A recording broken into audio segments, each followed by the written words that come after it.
This week has been extremely hectic, and it was especially hectic because my time management skills are really slipping, and I wake up really late and I don't have any time in the day to do anything, and that's mostly why my week has been hectic. But I'll still tell you what things I had to do. I had a lot of commissions to do, like so many, and I didn't really have a cap to how many orders I would take because I didn't think I'd get many, I thought I'd get like 1 or 2 at the maximum. I think on Saturday I got 1 order, and then on Sunday I got 3 more, so I had 4 orders running simultaneously. And the person who commissioned me before that requested a bit of a color correction on the thing that I submitted, so I had that to do as well. I had like 5 things to do simultaneously that week, and that wasn't the end of it. I finished all of the drawings by Wednesday, the color correction and the 4 complete drawings of full body characters, and then on Wednesday evening I got a really big order of 4 drawings from the same person,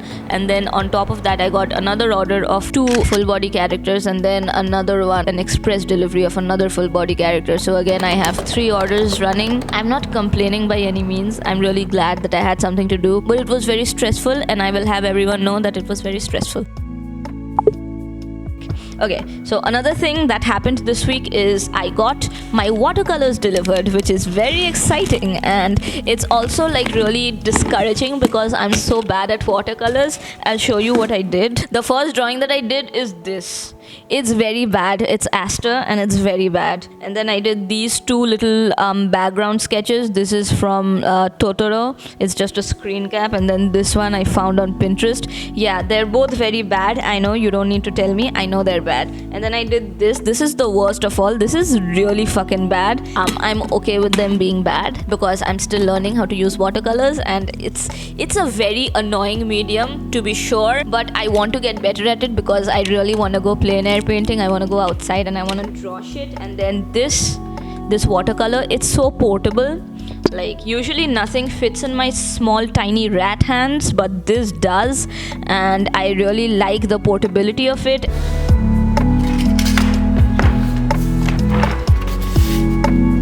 And this like has mixing areas and stuff, and then I don't even need to like fucking bust out a palette. All the paint and the mixing area is all in the same place, but then the palettes are so easy to clean. I just wet them with a brush and then I wipe it off with a paper towel, and it's just very fucking convenient. That's why I want to get better at watercolor, but like I don't really like the look of transparent watercolor, so I have some gouache to make things opaque, but then this gouache is pretty low quality. It's from Biano.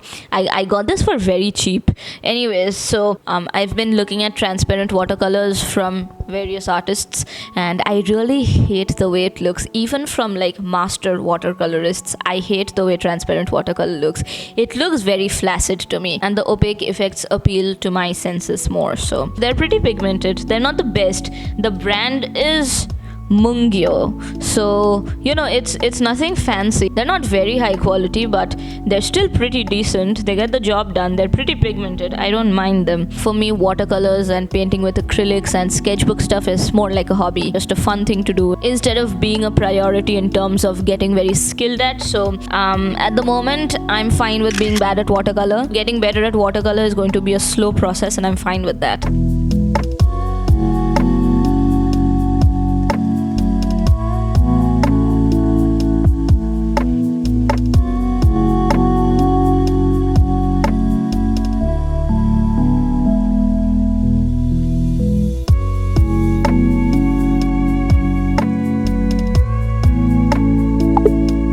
Okay, so Creative Child 425 very kindly told me in the comments that they actually don't mind my voice and they would like to hear more about my digital art process, which was both very surprising and very flattering, because the way I do digital art is a lot of technical jargon that many people wouldn't be interested in, but they're interested in it, and that's enough for me, so I'm gonna go off, I guess. Let's start off with the sketch. Okay, so this is one of my favorite drawings that I did this week. It's of a blood mage, and I'm drawing people's D&D characters, by the way. So we start off with the stick figure, and my thought process for this stage of the painting is basically just flow and just creating gesture lines and having a nice either a C curve or an S curve throughout the whole figure, so the figure looks more dynamic. Also, also there is a bit of contrapposto going on, so the weight distribution on both feet are not the same, you know. And when I'm done with the stick figure, I add like muscle and anatomy on top. This helps me like think about where the folds of the fabric will be. And so after I'm done with the muscles, I add the fabric. Here I usually have a lot of input from the client. They have a good idea of what their characters are wearing, so I just draw like however they described their characters' clothes to be. And in this particular drawing, my client wanted like magical robes, but then it's very tight fitted to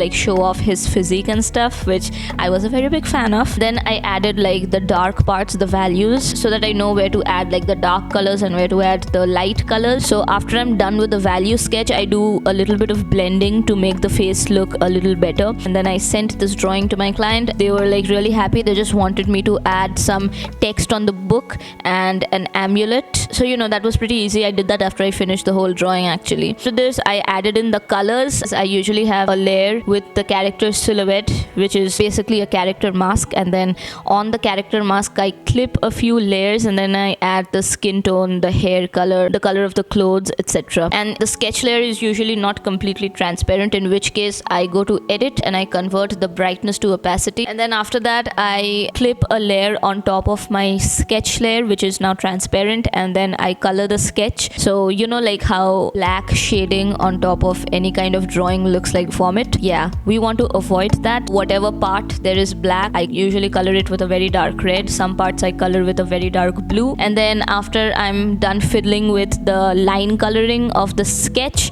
I put all of that into a single layer folder, and then I clip a few layers on top of it. Yeah, there is a lot of clipping masks going on, which really makes my drawing process faster, so that's good. And then I add a few lighting effects. Usually I add a key light on a glow dodge layer, and I add some bounce light, which is just a very saturated blue color on a screen layer, and then I decrease the opacity for both of those layers so that the lighting isn't too intense. And then we basically have a finished picture, which is really rough.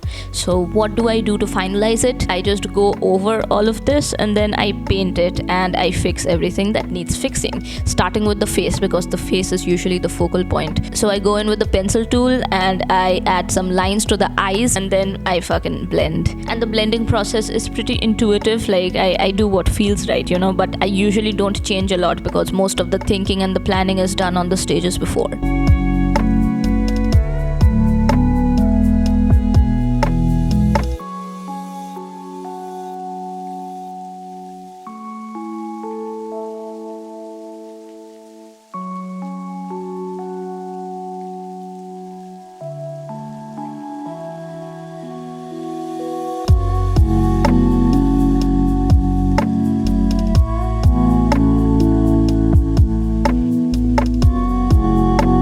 So yeah, that's a mini explanation on my digital art process, especially how I do art commissions of character art and stuff. I hope that was interesting for you to listen to. If it was, and if you want me to actually make a few tutorials, comment down below, and it would be really helpful if you tell me exactly what tutorials you want me to make. You know, things like lighting, anatomy, facial expressions, posing, things like that.